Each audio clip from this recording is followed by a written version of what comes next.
maanta kala midab qurxoon saya maanta kala midab qurxoon saya maanta kala midab qurxoon.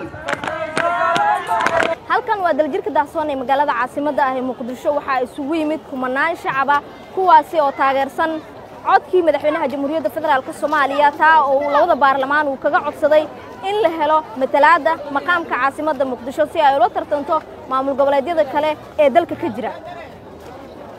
waxaa ka soo qayb galay gudoomiyaha gobolka Banaadir ahna duqa caasimadda Muqdisho gudoomiyaasha 17 degmo ee gobolka Banaadir iyo mas'uuliyiin kale oo ka tirsan dawladda. dadkii aan halkan kula kulanay ayaan dareenkooda weydiin doonaa.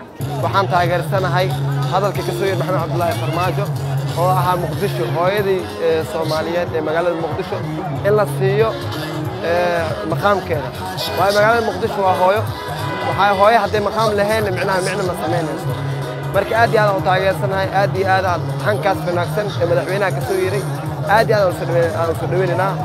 waxaan u soo baxay isku soo baxan oo maqaamka Muqdisho lagu raadinayo madaxdan iyo maamulkan wixii ka soo baxaan oo amar aan ka sugayna wixii ayaga nagu hogaamiyaan diyaar u nahnay haatan dadka isku soo baxay ama jidadka xiran waxa loo raadinaa waa maqaamka Muqdisho ya madaxdan iyo dalkeena waa taageersanahay. maanta waxaan u soo baxnay maqaamkii Muqdisho inuu hirgalo gudoomiyaha gobolka Banaadir madaxweynahayna Soomaaliyeed Farmaajo maqaamkii Muqdisho banaanka soo dhigaan.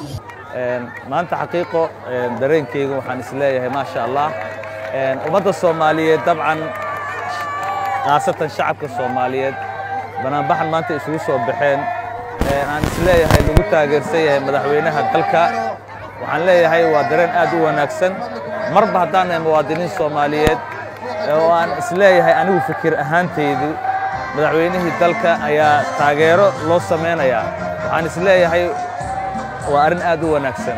gudoomiyaha gobolka Banaadir ahna duqa caasimadda Muqdisho oo goobta ka hadlay ayaa shacabkii halkan ku sugnaa ugu bishaareeyay inay dhawaan heli doonaan war ay ku farxaan oo ku aadan maqaamka caasimadda Muqdisho.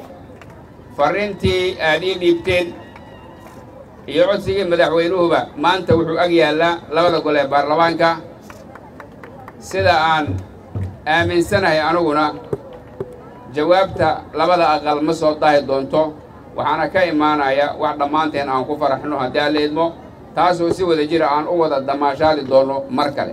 banaanbaxan oo ka socday qaybo ka mid ah degmooyinka gobolka Banaadir halkanna ah xarunta daljirka daahsoon ee magaalada caasimadda ah ee Muqdisho ayaa waxa uu ku soo dhamaaday si nabdoon. في عثمان عبد الله شبالة TV مقدش.